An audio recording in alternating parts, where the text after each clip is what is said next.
So what existed before the Big Bang? What was happening before the Big Bang? Are we even asking the right questions? We're going to take a look at this exchange between Piers Morgan and Richard Dawkins, and then Alex O'Connor gave a response to this, and I want to respond to some of the questions that he raised, which were very interesting.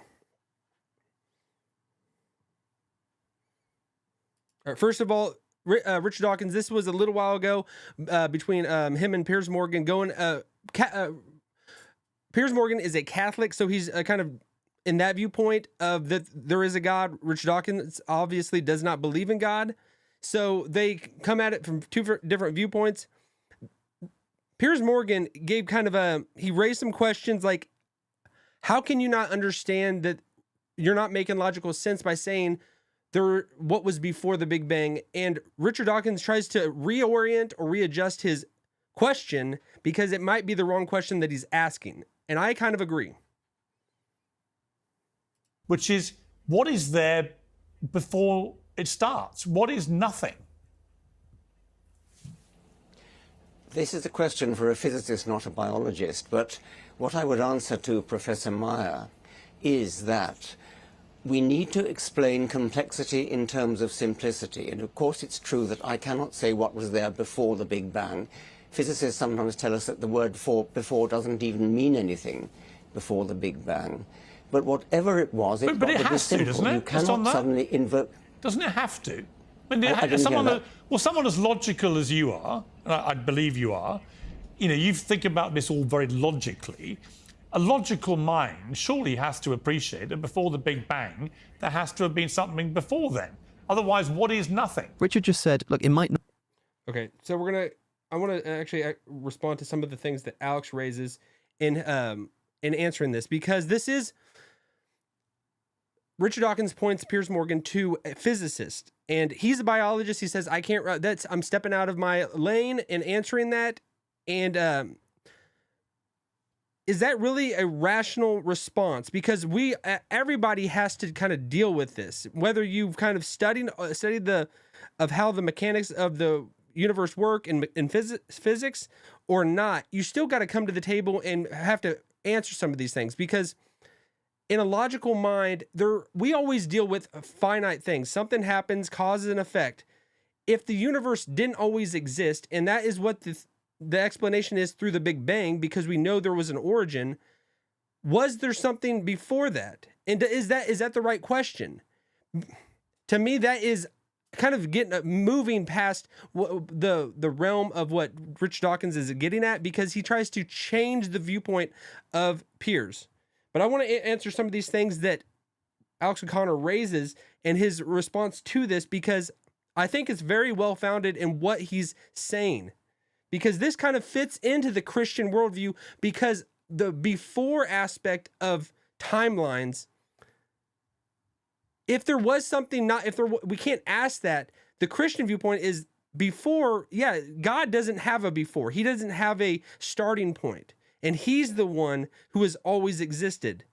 So I think we're coming at the same answer, but looking at it through a different lens and different perspectives. But I want to actually continue on with what Alex raises in these, in what he says. So Piers is struggling with the concept of nothing, which is perfectly understandable, of course, because it seems like you can't really think about nothing. If nothing is truly nothing, it's not something you can think about. But Piers seems to be suggesting that because our brains can't comprehend something, it therefore can't exist or can't obtain or can't be the case. I mean, there is a sense in which my brain simply can't think of nothing, but in the same way, I can't think of, say, not an elephant. I can't think of the concept of, like, no elephants, because in order to focus on the concept of no elephants, I have to have this concept of an elephant in my head. And so while it's possible for there to actually be no elephants in my cognitive perception, I can't conceive of this abstract concept of no elephants, because in order to do so, I kind of have to think about an elephant. But Okay, so if the world began, and so we can't grapple with the idea of nothingness, like, you can't think about, how was I thinking before I was born? What was I thinking about before I was born? Because you weren't existing. It's asking the wrong question about God. We're saying that he didn't always, He's just always been. He is the axiom. He is the starting point, the focal of everything. And that's what people think. They struggle with the timelines of our existence compared to the infinite creator. If he is there. And it is asking, I think, the wrong question. And Alex points this out strongly. But dealing with the concept of nothingness, just try to think about not thinking of an elephant. You can't. It's impossible because you're asking the wrong question. Our minds cannot comprehend or can conceive of these things that are greater realities than us. And I think that is what the point of the biblical argument is. It just starts off with, in the beginning, God. God was always there. He sprung all of this into existence. He did not have a starting point, because everybody always says, well, where did God come from? Where did God come from? How did he start? The thing is, he didn't start. And to ask a before question with him, it doesn't make sense. It's asking the wrong question. It's asking the wrong question, but I want to continue what he says. Shouldn't confuse our inability to picture something or comprehend something or entertain an idea with its impossibility. After all, it's possible for there to be no elephants. But just think about that concept of no elephants for a moment. Are you thinking of an elephant? But my real gripe with this is that Piers Morgan is a Catholic, and Catholics have a very particular belief about the nature of God, specifically that God is split into three persons: the Father, the Son, and the Holy Spirit. Famously, whilst the Father is God, and the Son is God, and the Holy Spirit is God, the Father is not the Son, and the Son is not the Holy Spirit, and the Holy Spirit is not the Father. This famously has been a logical challenge for Christians for thousands of years. Now, there are all kinds of different solutions to the concept of the Trinity, but no one can deny that it's at the very least a very counterintuitive and difficult concept for the human brain to consider. How can... All right, so that's a perfect kind of representation of what the Bible portrays as God. He's existed as three persons. It's revealed that he is this. We didn't just come up with it. We're taking what it says and trying to understand. Just creating this word person that we've invented. We've made up a word to try to understand what the concept of the Bible is. But it would be kind of weird if we could completely understand and put God in a box and say he fits inside what we understand completely in this world. If he's not within this world, we probably shouldn't expect him to fit everything in the confines of how all our laws work. And I think what Alex is doing in just bringing this up, because this is a good reaction to this. It's a good reaction to the idea of God. If God is there, and if we can't deal with the idea of nothingness. So if God is there and there's nothingness, and the Trinity makes complete sense to us, it wouldn't make sense. It wouldn't flow. It wouldn't jive. It wouldn't fit our understanding of reality. This is a good point that Alex is making, because I think it's reaching the same conclusion, but just coming at it from different avenues.